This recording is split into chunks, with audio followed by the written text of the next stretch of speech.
हाँ, आप सभी लोगों का जानकारी है ये बात की। आज से 20-22 साल पहले लगभग 2000 में इन्हीं दीपक सेठ के थे ऑडियो कैसेट जब चलत थी तो हम लोगों ने चित्रकूट महिमा गाई थी। इन्हीं ने गवाई थी, इन्हीं ने रिकॉर्ड कर दी थी दीपक भैया ने, और आप तक पहुंची भी है। भाई एक तो यही बात हो गई कि चित्रकूट महिमा के द्वारा वह इतने प्रचलन में आ गए कि हम जिते भी जात आदमी जाकर 2 लाइनें पहले सुना दो, कथा बाद में करियो, जो कछु भी गाँव है वो बाद में गाइयो। कहे उनमें 2 लाइनें ऐसी हैं कि जिन लाइनन ने हमारे जीवन में परिवर्तन कर दो, हमारे जीवन में परिवर्तन करो तो नहीं 2 लाइनन ने सुनो आप। जरा देर ठहरो राम, जरा देर ठहरो राम, तमन्ना यही है, अभी हमने जी भर के देखा नहीं है, अभी हमने जी भर के देखा नहीं है।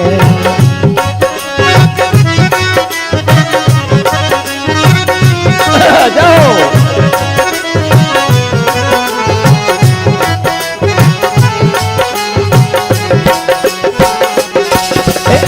इसलिए कहा है, देखें आज फिर से गा रहा हूं इसी स्टूडियो में, इन्हीं के प्रांगण में भैया दीपक सेठ के यहाँ मानिक चौक जवाहर चौक 161 झांसी में पहले गाया था मैंने कैसेट के माध्यम से 2000 में।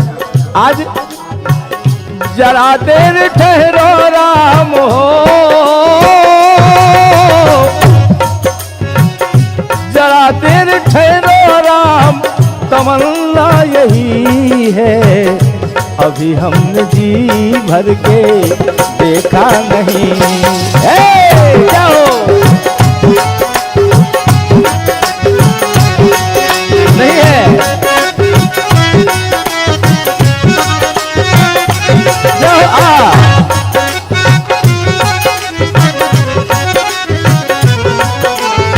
जाओ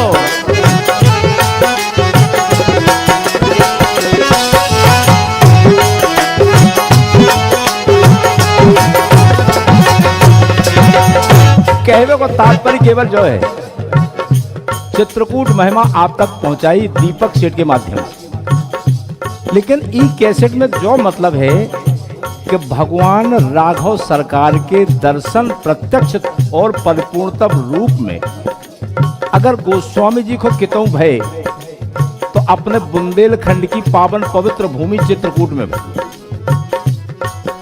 गोस्वामी जी अयोध्या में रहे, काशी विश्वनाथ में रहे, लेकिन प्रत्यक्ष रूप में दर्शन नहीं भय। अगर दर्शन कितों भय तो बुंदेलखंड की भूमि में भय। बुंदेल एक चौकड़िया है, विपदा हरण भूमि बुंदेली। बुंदेलखंड में आपत्ति विपत्ति को पे भी आवे, लेकिन बुंदेलखंड में उसकी आपत्ति विपत्ति हरण हो जाती। आज राघव सरकार ने 12 वर्ष चित्रकूट में बिताए, प्रत्यक्ष रूप में गोस्वामी जी को दर्शन हुआ। एक रोज का है किस्सा दरिया के किनारे, संतों का जहां जमघट वहां तुलसी पधारे। पूज बात गोस्वामी जी गए, संतों के पास बैठे हैं, चंदन खिस रहे हैं। तुलसी ने कहा आज यहाँ राम आएंगे, चंदन को खिस के हम उनके माथे लगाएंगे, चंदन को खिस के हम उनके माथे लगाएंगे।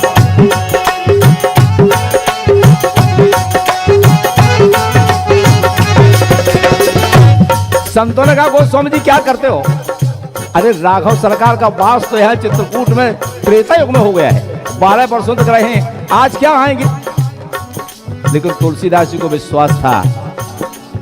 तुलसी ने कहा आज यहाँ राम आएंगे, चंदन को घिस के हम उनके माथे लगाएंगे।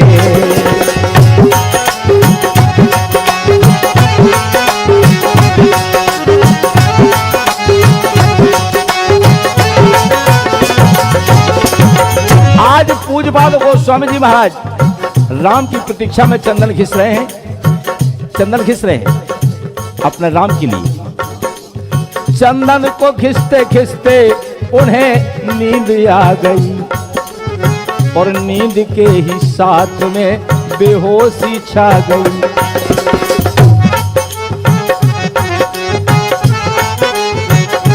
इतने राम प्रेम में मग्न हैं, पता नहीं।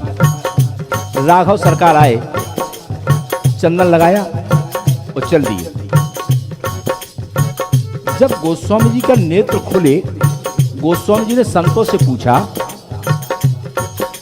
संतों से पूछा अभी यहां आया था कौन? संतों ने कहा तुलसी तुम्हें हो गया है क्या?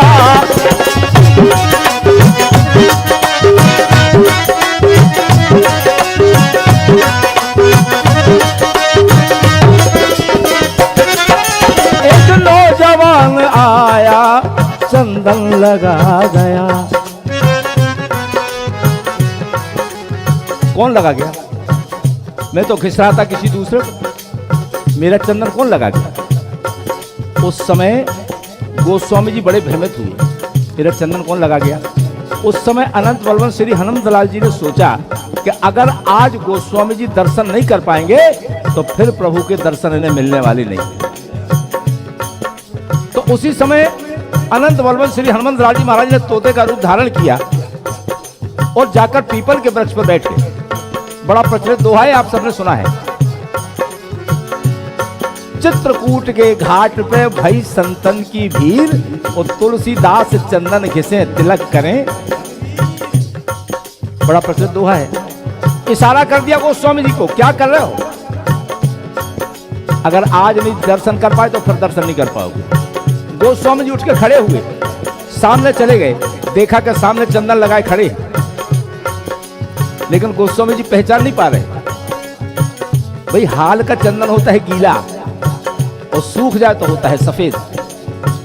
गोस्वामी जी ने सोचा कि अभी हाल का चंदन यही लगाए हुए, हो सकता है यही होना चाहिए, हाल का चंदन है ना। तुरंत गोस्वामी जी चरणों में गिर पड़े, एक ही बात कहने लगे कि जरा देर ठहरो राम, तमन्ना यही है, अभी हमने जी भर के देखा नहीं, हमने जी भर के देखा नहीं।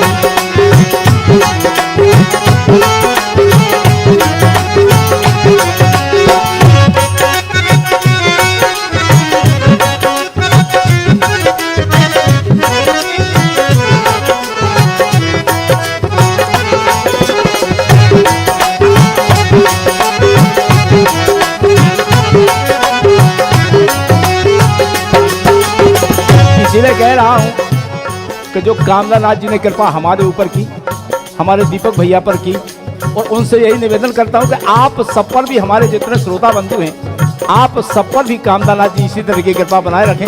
क्यों? कामद गिरी भय राम प्रसादा,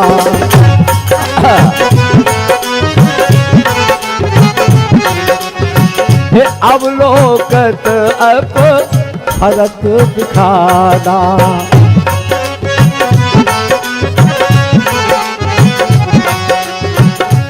आज भी कामदानाथ जी जो प्रसाद बांट रहे हैं, राम भक्ति का प्रसाद बांट रहे हैं, और हमें आपको अगर राम भक्ति का प्रसाद मिल जाए, इससे ज्यादा और क्या हो सकता है? कामद गिरी भय राम प्रसादा, अवलोकत अप हरत दिखाना। भाई क्या है ना, ये प्रसाद है भैया। दीपक सेठ दीपक सेठ की तरफ से सम्मान है, कामदानाथ जी की कृपा है। और यहाँ झांसी में जो कार्यक्रम चल रहा है, इसमें दीपक सेठ के द्वारा जो सम्मान यहाँ किया गया है, हम आप श्रोताओं के आभारी हैं। दीपक सेठ के तो बाद में है भाई, श्रोता नहीं सुनते तो दीपक और हम क्या करते हैं? आप लोगों की विशेष कृपा है, कामदानाथ जी की कृपा है, जो इस तरह की कृपा बरसाए रखी कामदानाथ जी ने। दीपक सेठ पर और हम पर भी जो कृपा की है कामदालाल जी ने, हम यही चाहते हैं कि भगवान इसी तरह की कृपा बरसाए रखे। भाई भगवान तो कृपा ही करते हैं, क्योंकि आप जो सुन रहे हैं ये कथा है, और कथा का मतलब ही है कि क्या था। कथा जो था वो ही है कथा, अगर होता नहीं तो कहां से होती कथा। और कथा ही तो प्रसाद है। एक बार गोस्वामी जी से पूछा, आपने बड़ी अच्छी रचना की। गोस्वामी जी ने बोले हमने कुछ नहीं किया, हमने कुछ नहीं किया। बोले आपकी रचना नहीं है? बोले बिल्कुल नहीं है। बोले आपने रामायण नहीं लिखी? बोले बिल्कुल नहीं लिखी। तो फिर जब गोस्वामी जी ने नहीं लिखी तो फिर रचना किसकी है, किसकी रचना है? आज गोस्वामी जी ने कह दिया कि मेरा कुछ नहीं है। शंभु प्रसाद सुमत ही ये हुल्सी, शंभु प्रसाद सुमत ही ये हुल्सी। ये भगवान शिव जी का प्रसाद है राम कथा। शंभु प्रसाद सुमत ही ये हुल्सी, रामचरित मानस कवि तुलसी, रामचरित मानस कवि तुलसी।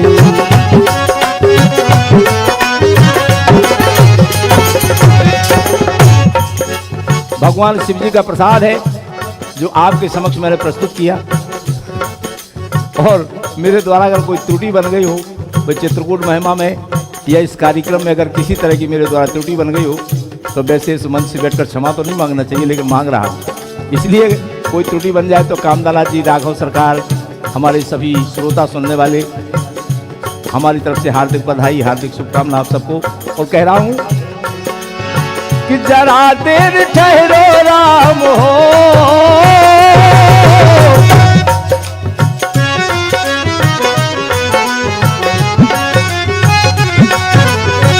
जरा देर ठहरो राम, तमन्ना यही है, अभी हमने जी भर के देखा नहीं है, अभी हमने जी भर के देखा नहीं है, अभी हमने जी भर के देखा नहीं है, अभी हमने जी भर के देखा नहीं है, अभी हमने जी भर के देखा नहीं।